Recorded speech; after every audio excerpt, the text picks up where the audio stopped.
Hello everyone, welcome to Saroj Mishra's YouTube channel में। YouTube channel पर आप सभी का बहुत बहुत स्वागत है। एनसीईआरटी की तरफ से group A, group B and group C post के लिए टोटल 173 वैकेंसीज के लिए डिटेल्ड विज्ञापन जारी कर दिया गया। यहाँ पे आपने देखा पेज 4 ऑफ 39। तो टोटल कुल मिला के 39 पेजेस की पीडीएफ जारी कर दी है, जिसमें कि संपूर्ण जानकारी आपको मिल रही है। संपूर्ण मतलब एज क्राइटेरिया अलग अलग पोस्ट के लिए। पहले तो काफी सारे पोस्ट है, ऐसे भी पोस्ट है जिसमें फ्रेशर आवेदन कर सकेंगे। तो काफी पोस्ट जो भी इसमें आए हुए हैं एडवर्टीजमेंट में, उनमें मैं उन पोस्ट की डिटेल अच्छे से कवर कर दूंगी जिसमें फ्रेशर बिना एक्सपीरियंस के भी आप आवेदन कर सकते हैं। अगर आपके पास बीएड नहीं है, कोई भी टीचर ट्रेनिंग नहीं है, टेट सीटेट नहीं है, तो उनके लिए भी कुछ अच्छी वैकेंसीज हैं, वो भी कवर करेंगे। एडवर्टीजमेंट हिंदी में भी है, इंग्लिश में भी है। हालांकि मैं काफी सारी चीजें आपको वैसे ही एक्सप्लेन कर दे रही हूँ वीडियो में, इसके बाद आप खुद भी एडवर्टीजमेंट पढ़ लें। ज्यादा नहीं, 39 पेजेस ही हैं और इसमें जो खास खास पॉइंट्स हैं वो सब आपको मेरे इस वीडियो में मिल जाएंगे डिटेल। ऑनलाइन एप्लीकेशन कब से शुरू है, ऑनलाइन एप्लीकेशन कब तक आप कर सकते हैं, फीस की डिटेल, कौन से पोस्ट के लिए फ्रेशर आप आवेदन कर सकते हैं, कौन से पोस्ट में कितनी सैलरी है, एज क्राइटेरिया क्या होने वाली है, ये सारी चीजें जो है एक एक करके समझते हैं। तो एनसीईआरटी में कभी भी जो परमानेंट रिक्रूटमेंट है जल्दी नहीं आते हैं, चाहे वो टीचिंग के हो चाहे नॉन टीचिंग के हो। नॉन एकेडमिक पोस्ट है। एनसीईआरटी राष्ट्रीय शैक्षिक अनुसंधान और प्रशिक्षण परिषद, ये केंद्रीय विद्यालय, नवोदय विद्यालय, ईएमआरएस की तरह परमानेंट जॉब रहेगी। ऑल ओवर इंडिया में कहाँ कहाँ पे जॉब लोकेशन होंगे इन्होंने क्लियर कर दिया है, तो ये भी क्लियर रहेगा कि जॉब लोकेशन क्या क्या होने वाली है। तो जॉब लोकेशन भी चेक करेंगे। सबसे पहली बात, भारत सरकार की परमानेंट स्थायी नौकरी होगी, गवर्नमेंट ऑफ इंडिया की। ऑटोनॉमस बॉडी है ये, लेकिन गवर्नमेंट जॉब ही रहेगी है। चलिए अभी एक एक करके डिटेल्स कवर करते हैं कि क्या क्या पोस्ट हैं। पोस्ट काफी सारे हैं, इसको पार्ट 1, पार्ट 2, पार्ट 3 में इन्होंने डिवाइड किया। टोटल 39 पेजेस की पीडीएफ है, इंग्लिश में भी है, हिंदी में भी है। Advertisement number 1/2025 non academic. थोड़ा पेशेंस रखेंगे, मैं सारी डिटेल कवर कर दूंगी। तो NCERT autonomous organisation established by ministry of education, government of India. Bharat सरकार शिक्षा मंत्रालय के अंतर्गत ऑटोनॉमस ऑर्गेनाइजेशन है। और इसमें जो पोस्ट है, देखिए एक एक पोस्ट है, और ये जो ऊपर की जो पोस्ट है ग्रुप ए के पोस्ट है। ग्रुप ए के पोस्ट की डिटेल में इतनी कवर नहीं करूंगी क्योंकि पहला तो एक पोस्ट है। दूसरा क्या, इसमें ऑफिसर रैंक है, इसमें एक्सपीरियंस चाहिए। तो पहला सुपरिंटेंडिंग इंजीनियर है, प्रोडक्शन ऑफिसर है, बिजनेस मैनेजर है, असिस्टेंट प्रोडक्शन ऑफिसर, इन सब में एक्सपीरियंस मांग रहे हैं। नीचे जो ग्रुप बी, ग्रुप सी में, उसमें कुछ पोस्ट फ्रेशर आवेदन कर सकेंगे। असिस्टेंट इंजीनियर ग्रेड ए है, असिस्टेंट पब्लिक रिलेशन ऑफिसर। चलिए ग्रुप बी में है senior accountant, junior Hindi translator, junior accountant, एक एक पोस्ट है 1-1। स्टोर ऑफिसर 1 पोस्ट है। प्रोडक्शन असिस्टेंट 5 वैकेंसीज हैं। प्रोफेशनल असिस्टेंट 4 वैकेंसीज है। कैमरामैन ग्रेड 2 4 वैकेंसीज है। इंजीनियरिंग असिस्टेंट 7 वैकेंसीज है। स्क्रिप्ट राइटर 1 है। सेट डिजाइनर 1 वैकेंसी है। तो टोटल ग्रुप बी में 26 वैकेंसीज है। ये भी अपने बहुत ज्यादा काम की नहीं है। ग्रुप सी पे फोकस करेंगे। ग्रुप सी में काफी वैकेंसीज आपको अपने यूज की मिल जाएंगी। टेक्नीशियन ग्रेड 1 है, 8 वैकेंसीज है। Audio radio producer grade 3 4 vacancies हैं। ग्राफिक असिस्टेंट ग्रेड 1 सब परमानेंट है। टीवी प्रोड्यूसर ग्रेड 3 है, 2 वैकेंसीज।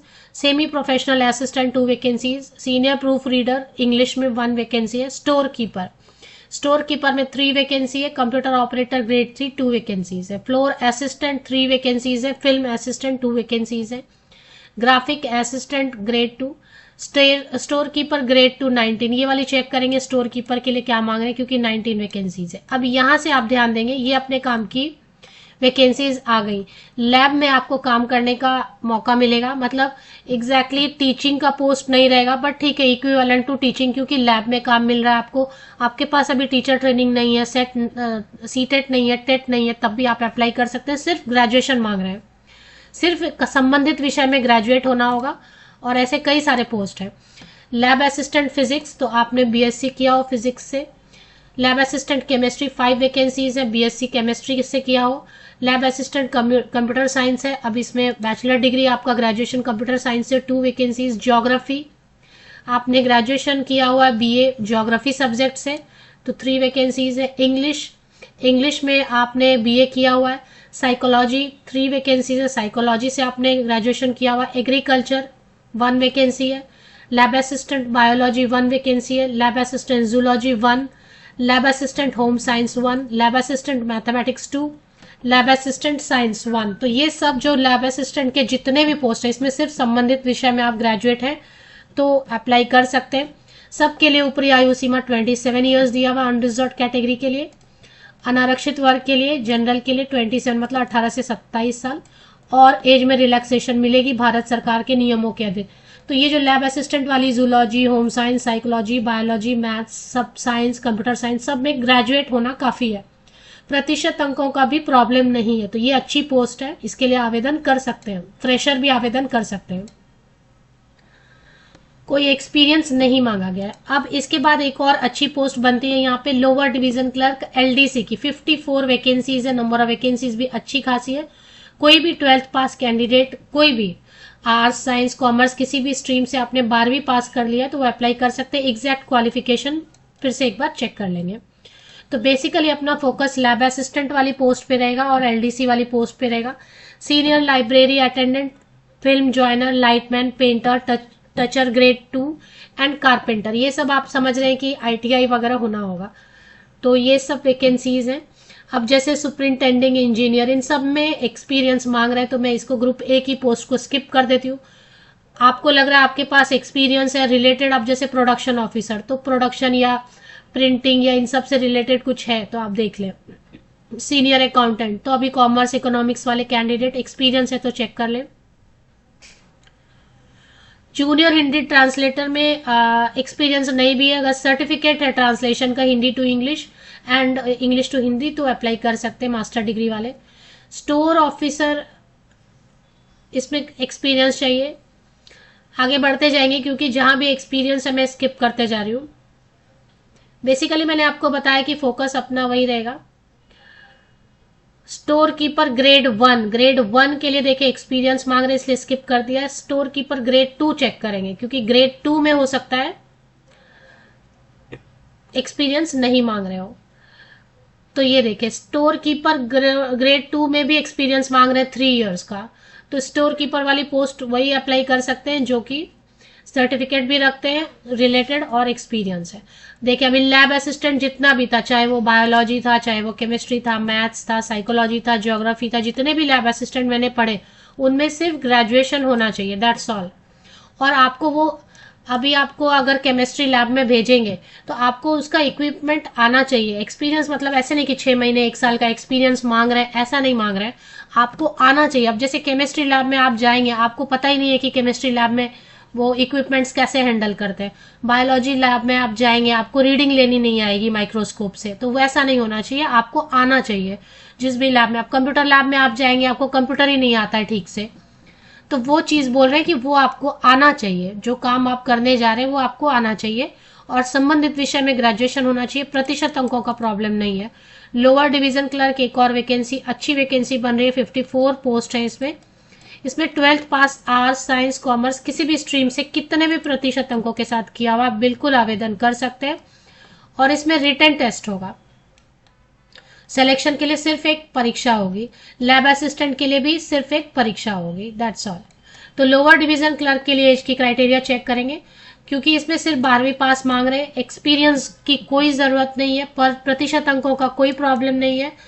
आपको सर्टिफिकेट कोई भी एक्स्ट्रा कंप्यूटर टाइपिंग का नहीं मांग रहे हैं, आपको टाइपिंग आनी चाहिए। इंग्लिश वाली भी आएगी तो चलेगा, हिंदी वाली भी आएगी तो चलेगा, कोई दिक्कत नहीं है। चलिए अभी इसमें एलडीसी की जो एज क्राइटेरिया वो चेक कर लेते हैं। और एज में रिलैक्सेशन, सभी पोस्ट के नीचे ना सिलेक्शन का क्राइटेरिया इन्होंने लिख दिया, किसी में स्किल टेस्ट होना है तो वो स्किल टेस्ट लिखा है। तो ये जो दोनों पोस्ट हैं यही इंपॉर्टेंट है, इसमें बाकी सब जो है ना एक्सपीरियंस कैंडिडेट्स के लिए है।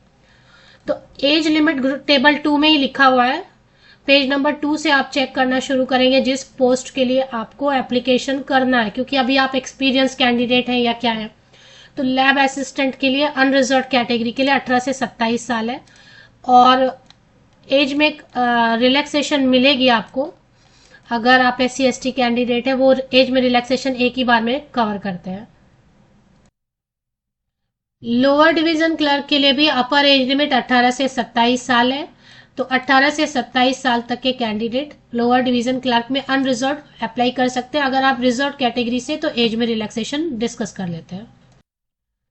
तो जॉब लोकेशन क्या होने वाली है, या तो न्यू दिल्ली हेडक्वार्टर है वहां पे होने वाला, या फिर भोपाल में रहेगा, या फिर इसके रीजनल इंस्टीट्यूट है अजमेर में, भोपाल, भुवनेश्वर, मैसूर, नेल्लोर, शिलोंग, या फिर इनके कुछ और प्रोडक्शन सेंटर्स हैं अहमदाबाद, बेंगलुरु, गुवाहाटी एंड कोलकाता। तो ये ही सिटीज हैं, इनमें से कहीं पर एक जगह आपको पोस्टिंग मिलेगी। तो ये क्लियर हो जाता है कि ये सब मेन सिटीज हैं, इनमें कोई भी सिटी आपको प्रॉब्लमेटिक नहीं लगेगा, सब अच्छी सिटीज हैं। सैलरी लेवल 4 पे सैलरी कम से कम 55,000 बनेगी, जो भी लैब असिस्टेंट की है या एलडीसी की पोस्ट है उसमें। Only Indian nationals to need to apply, all over India से कहीं से भी आप अप्लाई कर सकते हैं। इंपॉर्टेंट डेट है 27 दिसंबर से ऑनलाइन एप्लीकेशन पोर्टल जारी हो जाएगी। तो आप एनसीईआरटी की ऑफिशियल वेबसाइट विजिट करेंगे और वहां पे चेक कर लेंगे। 16 जनवरी तक चलेगा ऑनलाइन एप्लीकेशन। जो पोस्ट मैंने एलडीसी के कवर किया लैब असिस्टेंट के लिए, उसके लिए सिर्फ जो है ना रिटन टेस्ट होगा और कुछ भी नहीं। वो भी हो सकता है ना ले, ये इन्होंने लिखा हुआ है। लिंक, एडमिट कार्ड, ये सब फिर एनसीईआरटी की वेबसाइट आपको चेक करते रहना पड़ेगा। अगर आप कहीं पे वर्किंग है, जो कैंडिडेट कहीं पे काम कर रहे हैं, उनको एनओसी नो ऑब्जेक्शन सर्टिफिकेट लगाना पड़ेगा। एग्जाम सेंटर के लिए आपको टेंशन नहीं लेना है। इन ऑल मेजर स्टेट्स और यूनियन टेरिटरी, तो सभी राज्यों में तो नहीं देंगे, लेकिन जो मेन स्टेट हैं, जो जहां से ज्यादा मतलब फॉर्म फिल होते हैं, वो देखेंगे कहाँ पे ज्यादा फॉर्म फिल हो रहा है, उस हिसाब से सेंटर्स काफी सारे बनाएंगे। ऑल ओवर इंडिया हर स्टेट में, हर यूनियन टेरिटरी में नहीं बनाएंगे, लेकिन ज्यादा से ज्यादा सेंटर्स बनाएंगे। तो अवेलेबिलिटी जैसी रहेगी वैसे फिर रिजर्वेशन का बेनिफिट मिलेगा। एज क्राइटेरिया में रिलैक्सेशन मिल रही है। फीस डिस्कस करेंगे, एज क्राइटेरिया में रिलैक्सेशन डिस्कस करेंगे। तो 18 से 27 मैंने लैब असिस्टेंट वाला बताया और एलडीसी का। बाकी पोस्ट के लिए आप अप्लाई करें तो आप चेक कीजिए। तो अगर आप SC/ST कैंडिडेट हैं तो लैब असिस्टेंट और एलडीसी के लिए आपकी उम्र सीमा हो जाएगी 18 to 32 years. OBC, non creamy layer, central list वाले जो रहेंगे, सिर्फ उनको एज में रिलैक्सेशन मिलेगी 3 ईयर्स की, 18 to 30 ईयर्स। इसके अलावा पीडब्ल्यूडी कैंडिडेट है तो कम से कम 10 साल की छूट मिलती है जनरल को, और बाकी जो है ना फिर और भी एज में रिलैक्सेशन मिलती है। तो अगर आप अभी महिलाओं के लिए कोई छूट नहीं है इसमें, डिपार्टमेंटल कैंडिडेट, एक्स सर्विसमैन है, उनको एज में रिलैक्सेशन मिल रही है। महिलाओं को कोई भी छूट नहीं दे रहे हैं। ऑनलाइन में मोड में पेमेंट करेंगे आप। SC/ST, PWD and ex serviceman के लिए कोई भी फीस नहीं है। बाकी मैंने जो भी कवर किया लेवल 2 to 5, उसमें 1000 रुपीज ईच पोस्ट के लिए है। फीस जो एक बार आप पे कर देंगे तो वो बिल्कुल रिफंड नहीं होगा। हाँ, कभी कभी फीस कैसे अनसक्सेसफुल रहता है ना, तो उस केस में वापस आएगा, तो फिर आपको वापस पेमेंट करनी होगी। The payment will be made by using online payment mode only. Mode of selection, जहां पे जो भी पोस्ट है उसके नीचे लिखा हुआ है उन्होंने पार्ट 2 में, अगर सिर्फ रिटर्न टेस्ट लिखा है तो सिर्फ रिटर्न होगा, इंटरव्यू नहीं होगा। तो मैंने जो लैब असिस्टेंट और उसकी एक और पोस्ट कवर किया ना मैंने एलडीसी का, उसमें सिर्फ रिटर्न टेस्ट है। तो एनसीईआरटी की ऑफिशियल वेबसाइट पे आप चलते हैं जैसे ही, तो एनसीईआरटी ये देखिए एडवर्टीजमेंट, लेटेस्ट अपडेट में एडवर्टीजमेंट ऑफ नॉन एकेडमिक, ये हिंदी में और इंग्लिश में दोनों में विज्ञापन आ रहा है। एनसीईआरटी की लिंक आप प्लीज इस तरीके से ले लें। एनसीईआरटी वेबसाइट गूगल पे टाइप करें, ncert.nic.in, ये ऑथेंटिक वेबसाइट है, सही है।